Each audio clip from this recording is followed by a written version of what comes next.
Landy joining us now, Sporting News, NFL draft expert, and, of course, his annual book, the GM Junior Draft Guide, and a longtime scout for the Cleveland Browns. Going to do some Big Ten work as well. Russ, thanks for the time. How are you? I'm doing great. Thank you for having me. I appreciate your time. And, of course, football fans, you want to follow Russ at Twitter. It's at Russ Landy.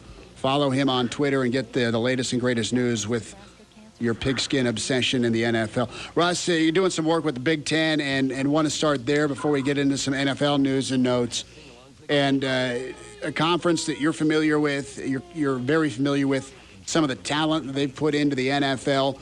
And when you look at Nebraska's team right now, at least on paper, heading in to this 2011 season, what are some early impressions with guys that can make it at that next level? Well, I mean, there's a lot of talent. I mean, when you look at the Nebraska, they have two guys that potentially could be top 20 picks.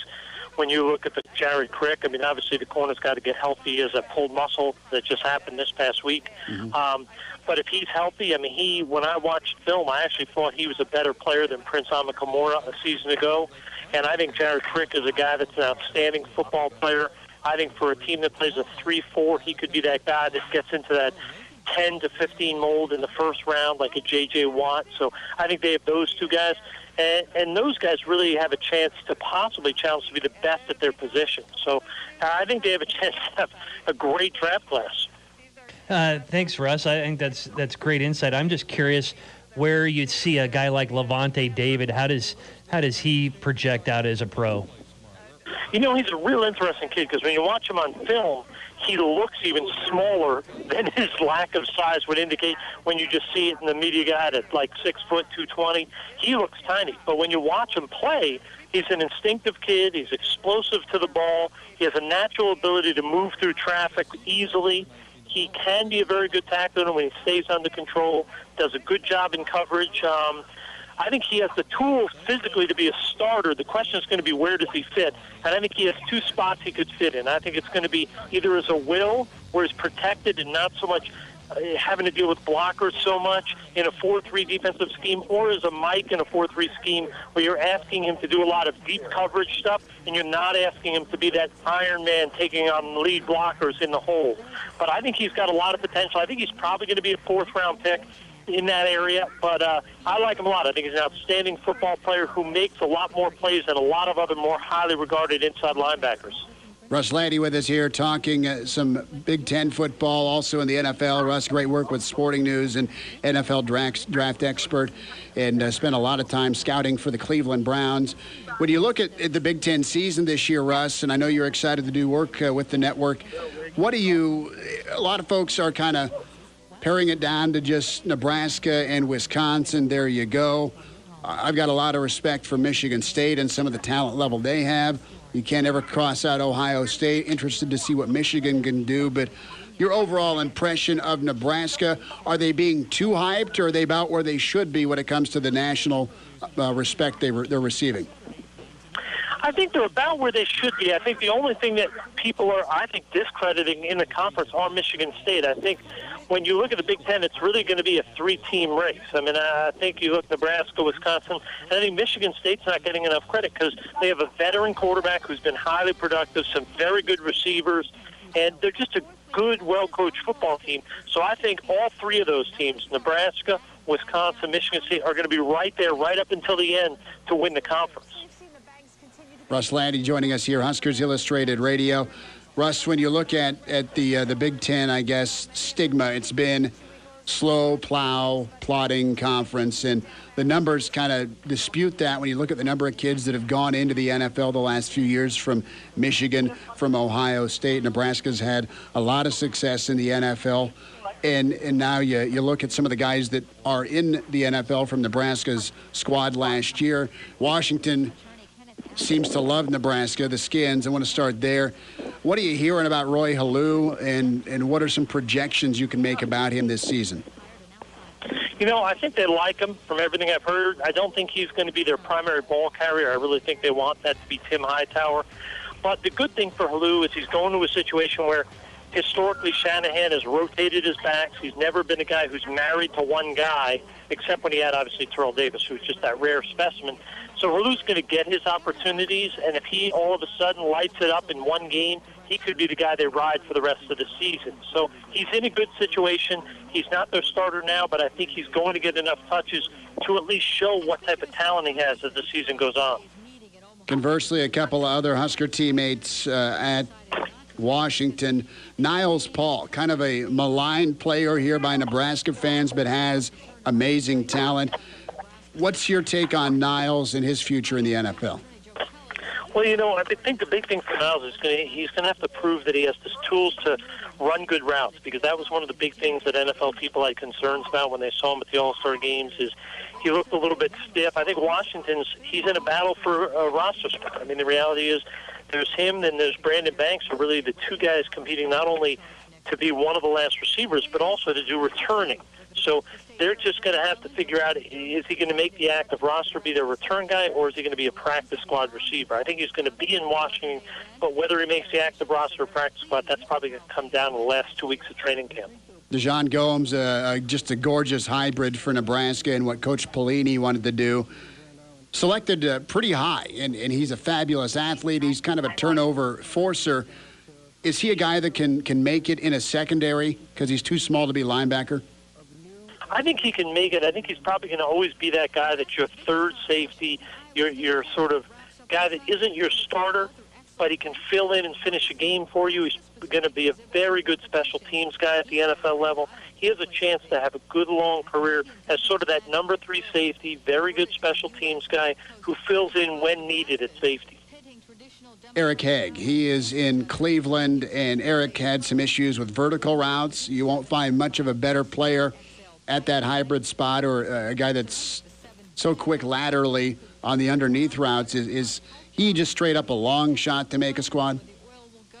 Well, I don't know if he's a long shot. I think he's got a real good chance to be a backup in the league. I mean, I think when you look at him, he has many of the traits when you consider once he gets to full speed, he can run pretty well, very instinctive kid, very, very hard hitter, willing to give up his body to slow down plays. I think you look at him and you think I think he's going to be an excellent special teams guy, which will help him win that roster spot as sort of the fourth safety type guy in the NFL. So if you're going to win a roster spot in the NFL, you have to excel on special teams, and I think he has the tools to do that. Supplemental draft coming up. What's your take on Roger Goodell? It seems like he's blurring the lines of the NCAA and his role as commissioner. Now, I applaud him making Terrell Pryor sit, but your response to this action against Terrell? I think he felt he had to do something because he didn't want to let these players all of a sudden basically commit a violation in college and be able to run away from it and just jump into the supplemental draft. So I think he felt this was the right way to go.